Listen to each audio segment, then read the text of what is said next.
যারা কালো জাদু করে, ব্ল্যাক ম্যাজিক করে, এরা কাউকে বশ করতে হইলে হয়তো তার কাপড় চোপড় লাগবে, অথবা তার চুল লাগবে, অথবা তার দাড়ি লাগবে, অথবা শরীরের কোনো না কোনো কিছু লাগবে জাদু করতে হইলে।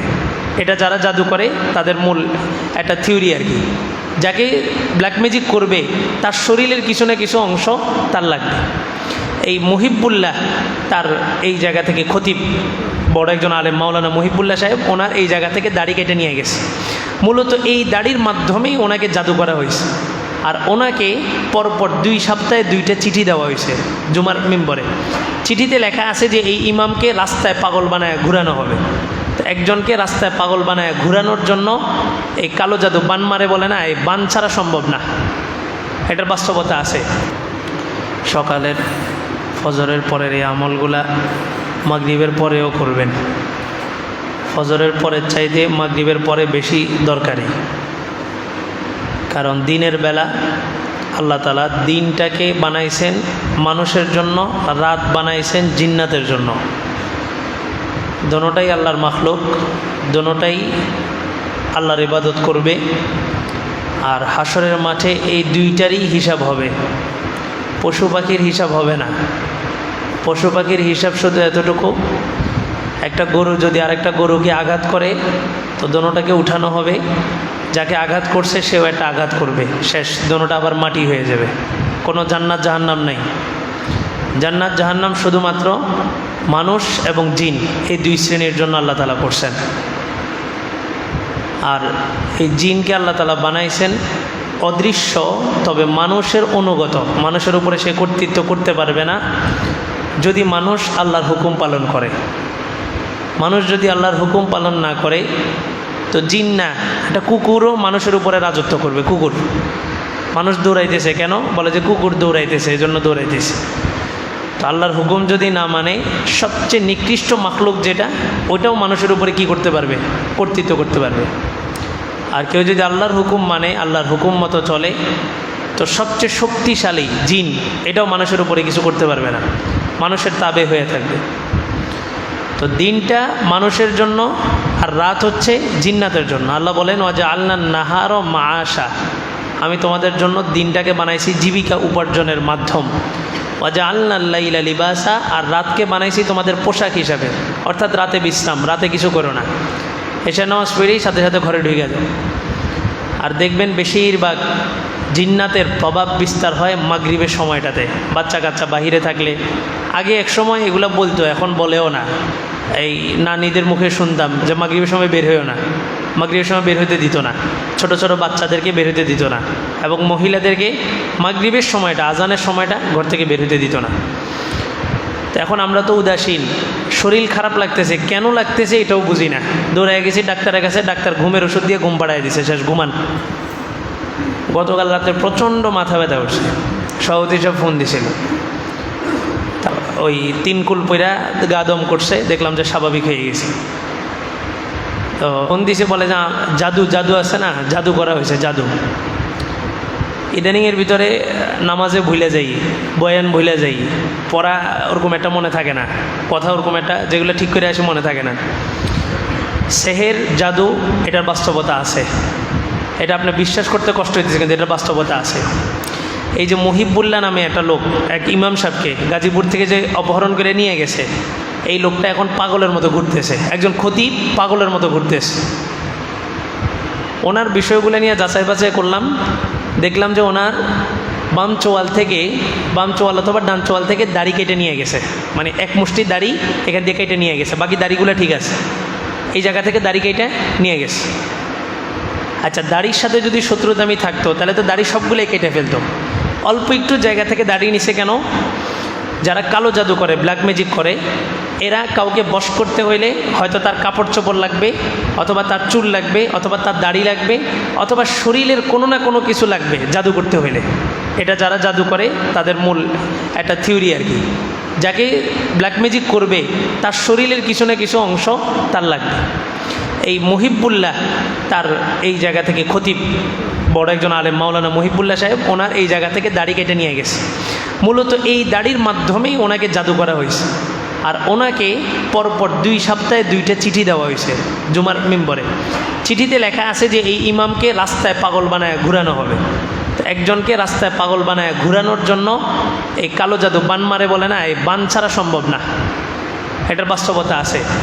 নারীরা কি করে দেখবেন, আপনি খোঁজ নিয়ে দেখবেন, আপনারা তো জানেনও না, আপনার ঘরের লোকও এই কাজগুলো করতেছে। এই যে চুল আশ্রায় না, চুল আশ্রায় চুল বিক্রি করে, অথচ এটা হারাম সম্পূর্ণ।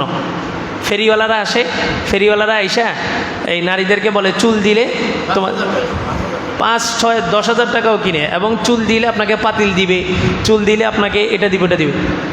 তো ওদেরকে জিজ্ঞেস করেন চুল দিয়ে কি বানাও, বলবে যে ব্রাশ বানাই, ব্রাশ। মিথ্যা কথা এটা, এগুলা দিয়ে জাদু করা হয়। এই নারীদের এই সমস্ত চুল দ্বারা জাদু করলে জাদুটা শক্তিশালী হয়। জিন জাতির দুষ্ট জিন যেগুলা খারাপ, এগুলা থাকে বাথরুমে, থাকে নর্দমার ভিতরে, থাকে খালে বিলে। এদের কাছে মানুষের যে দুর্গন্ধযুক্ত জিনিস আছে, ঘামানো গেঞ্জি, তারপরে নারীদের ভিতরের কাপড়গুলো এবং নারীদের ঋতুস্রাবের যে রক্তটা, এগুলো তো দুর্গন্ধ। এগুলা ওই জিন জাতির জন্য আল্লাহ তাআলা আকর্ষণ করে দিছে। আকর্ষণ কেন করছে? মানুষ যেন শৃঙ্খলার ভিতরে আসে। মানুষ উচ্ছৃঙ্খল, কাপড় চোপড় ময়লা বাথরুমে রেখে আসছে, মাসকে মাস পরে আসে, এই জিন জাতি ওইটার ঘ্রাণ নেয়। এটা তো দুর্গন্ধ, কিন্তু তার জন্য এটা সুঘ্রাণ। এক জিনের সাক্ষাৎকার নিছে, এক নারীকে ধরছে, কবিরাজ তার সাক্ষাৎকার নিছে, কীভাবে ধরছ? তো বলে যে সে তার এই গোপন যে পোশাকগুলো আছে এগুলো সে ধোয় না, এগুলো সে বাথরুমে রেখে আসতো। আমি ওই ঘোলার ওই দুর্গন্ধ কাপড়ের ঘ্রাণ নিয়ে আমি তার প্রতি আকৃষ্ট হয়েছি। তা আপনি খোঁজ নিয়ে দেখবেন আপনার বাসার ভিতরে এই কাজগুলো হইতেছে। বাসার নারী মহিলা অসুস্থ, দিনকে দিন অসুস্থ থাকে। কেন অসুস্থ? কত ডাক্তার দেখায়, কোনো চিকিৎসা নেই। এগুলো খারাপ জিনের একটা প্রভাব থাকে। নারীরা চুল বিক্রি করে, ইসলামে সুস্পষ্টভাবে এটা হারাম। আমরা যে রক্ত দিই না হাসপাতালে, রক্ত ফি সাবিলিল্লাহ দিতে হবে। কেউ যদি রক্ত দিয়ে বলে আমাকে 1000 টাকা দেন, এটা হারাম। কারণ মানুষের অঙ্গ প্রত্যঙ্গ, এটা কার? এটা কার? আল্লাহ। আল্লাহর জিনিস আপনি বিক্রি করতে পারবেন? মসজিদ কার? তো মসজিদ আপনি বিক্রি করতে পারবেন? তা আমার রক্ত, চক্ষু সব কিছু কার? আল্লাহর। এটা বিক্রি করাও কি নাই? জায়েজ নেই। হ্যাঁ, আপনি রক্ত দিছেন, একজন খুশি হয়ে আপনাকে বললো যে ভাই তুমি আমার বিপদে উপকার করছো, তোমাকে আমি 10,000 টাকা হাদিয়া দিলাম, এটা জায়েজ, এটা জায়েজ, এটা সমস্যা নেই। কিন্তু কন্ট্যাক্ট করে, চুক্তি করে আমি একটা চোখ দিব, অনেকে কিডনি বিক্রি করে, এই টাকার অভাবে কিডনি বিক্রি করে, এটা হারাম, নাজায়েজ, এবং আখেরাতে কঠিনভাবে এটা জবাব দিতে হবে। হ্যাঁ, মানুষ মারা গেছে, মারা যাওয়ার পরে তো তার পার্টসগুলোর প্রয়োজন নেই, তখন একটা ফতুয়া আছে যে অন্য মানুষের কল্যাণার্থে তাকে পোস্টমর্টম করা জায়েজ আছে। ঢালাওভাবে যে কেউ মারা গেলে পোস্টমর্টম করা হবে, এটা ইসলামে হারাম। কারণ এটাকে লাশ বিকৃতি করা হয়, লাশকে কাইটা বিকৃতি করা হয়। এখন মনে করেন আমি মারা গেছি, আমার 2টা কিডনি আছে, আমার মায়ের একটা কিডনি নষ্ট হয়ে গেছে। তখন শরীয়ত বলে যে আমি যেহেতু মারা গেছি, আমি যেহেতু চলে গেছি, আমার এই কিডনি দুটোটার কোনো কাজ নাই, এগুলো নষ্ট হয়ে যাবে, তো আমার একটা কিডনি কাইটা আমার মায়ের জন্য বের করতে পারবে, এটা জায়েজ আছে। কিন্তু ঢালাওভাবে যে কেউ মারা গেলে প্রশাসন তো এখন যেভাবেই মারা যাক পোস্টমর্টম করাতে বাধ্য। অথচ আমরা জানিও না যে পোস্টমর্টমের মাধ্যমে কত কোটি কোটি টাকার বিজনেস তারা করে ফেলতেছে। চোখ নিয়ে যেতেছে, কিডনি দিয়ে নিয়ে যেতেছে, এগুলো কোটি কোটি টাকা বিক্রি করতেছে। তো নারীদেরকে শক্তভাবে এটা দমন করবেন। এই যে চুল বিক্রি করা, চুল এরা ইচ্ছা করে চুল আশ্রয় প্রতিদিন, কেন বলে যে ওই চুলগুলো জমা হইলে এগুলো বিক্রি করে। এগুলোর মাধ্যমেই কালো জাদু করা হয়। অনেক সময় দেখবেন আপনার কাপড় রাখছেন, কাপড়ে কোনো এক জায়গা দিয়ে কাটা, আপনার বিষয়টা স্বাভাবিকভাবে নেবেন না। এই আপনার কাপড় কাইটেই আপনার এখান থেকে নিয়ে কি করতেছে, আপনাকে বশ করতেছে। এটা সাধারণ মানুষের কথা বলতেছি না, আমাদের মতো দিনদার ফ্যামিলিগুলোর কথা বলতেছি, হুজুরদের ফ্যামিলির কথা বলতেছি। এই সমস্ত ফ্যামিলিগুলোতে এগুলো হইতেছে, তাহলে আপনার ফ্যামিলিতে কেন হবে না?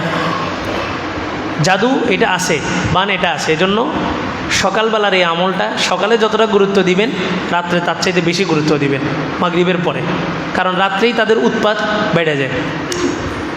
আল্লাহু আকবার। আর আমার জন্য একটু খাসভাবে দোয়া করবেন, অনেকগুলো পেরেশানি একসাথে হয়ে গেছে, আল্লাহ তাআলা যেন হেফাজত করেন। হুজুর আসছিলেন ওই দিন, মুফতি আহমদুল্লাহ সাহেব হুজুর, হুজুরের সাথে আরও একজন আসছিলেন। আমারে বললেন যে চলাফেরা একলা একলা করিও না, মানে রাস্তা পার হবো না, রাস্তা রাস্তা পার হইতো একা পার হইও না, আরেকজন নিয়ে পার হইও।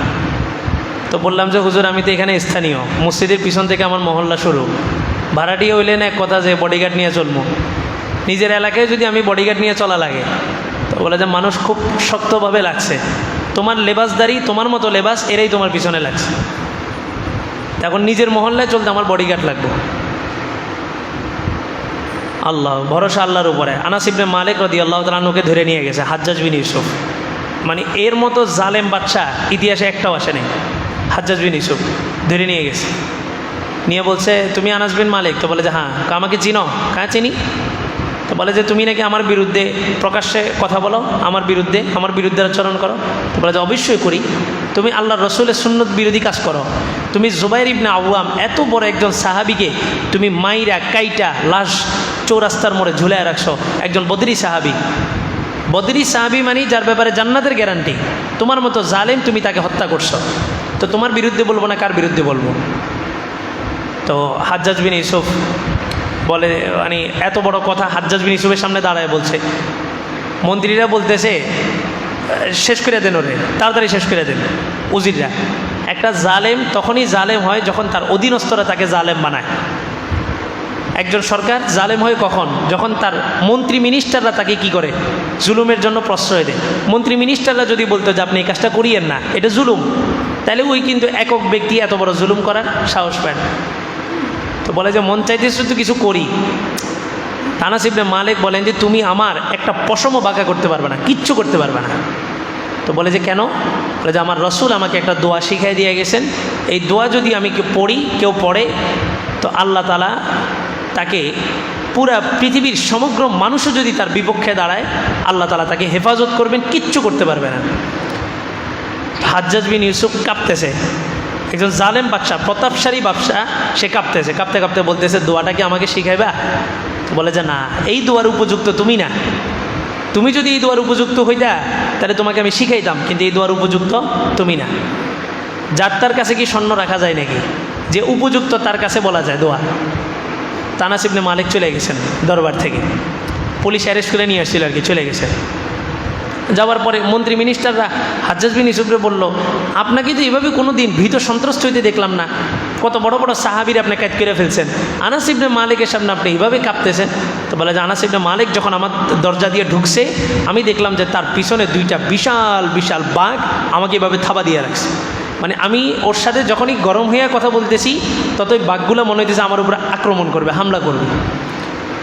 আনাস ইবনে মালিককে জিজ্ঞেস করা হয়েছে যে দোয়াটা কি? দোয়ায় আনাস ইবনে মালিক, উইকিপিডিয়াতে সার্চ দিলে দোয়াটা পাবেন, বিশাল দোয়া। গত আমলে স্বৈরাচারী যখন এই গুলি বর্ষণ করতেছে, 3 তারিখ মনে হয় জুমা হয়েছে, 3 তারিখ জুমার দিন আমি এটা কাগজ সবাইরে দিছিলাম, আরবি দোয়া এবং বাংলা উচ্চারণ সহ। দোয়াটা অনেক বড়, সংক্ষেপ দোয়া হইল আল্লাহু আল্লাহু রব্বি লা উশরিকু বিহি শাইআ। আল্লাহু আল্লাহু রব্বি লা উশরিকু বিহি শাইআ। আল্লাহই আমার রব, আমি রবের সাথে কাউকে শিরক করি না। এই দোয়াটা পড়ে থাকেন, একটা পুরো পৃথিবীর সমস্ত মানুষও যদি আপনার বিপক্ষে দাঁড়ায়, কিচ্ছু করতে পারবে না। তো এই দোয়ার উপর আমল করতেছি। আর আল্লাহ নিজেই বলে দিয়েছেন, কুল লা ইউসিবানা ইল্লা মা কাতাবাল্লাহু লানা হুয়া মাওলানা ওয়া আলাল্লাহি ফালিয়াতাওয়াক্কালিল মুমিনুন। এই রাসূল আপনি তাদেরকে বলেন, লা ইউসিবানা, কিছুই করতে পারবে না, ইল্লা মা কাতাবাল্লাহু লানা, যতটুকু আল্লাহ লিখে রাখছেন। হ্যাঁ, ধৈর্য আমারে মাইরা একদম সদর হাসপাতালে 3 রাস্তার মোড়ে আমারে ঝুলিয়ে দিছে, তো কি মনে করতে হবে? এটাই আল্লাহ তাআলার ফয়সালা ছিল, কোনো মানুষ এটা করতে পারবে না। যদি বাস্তবেই এরকম কোনো কিছু হয়ে থাকে, তো এটা আল্লাহর ফয়সালা। ইল্লা মা কাতাবাল্লাহু লানা, আপনি বলেন হুয়া মাওলানা, তিনি আমার মনিব, ও আলাল্লাহি ফালিয়াতাওয়াক্কালিল মুমিনুন, তোমরা যাই করো, তোমরা আমার সবাই আমার পক্ষে চলে আসলেও আল্লাহর উপরেই ভরসা, তোমরা সবাই বিপক্ষে চলে গেলেও আল্লাহর উপরে ভরসা। আল্লাহু আকবার। আল্লাহ তাআলা যেন হেফাজত করেন।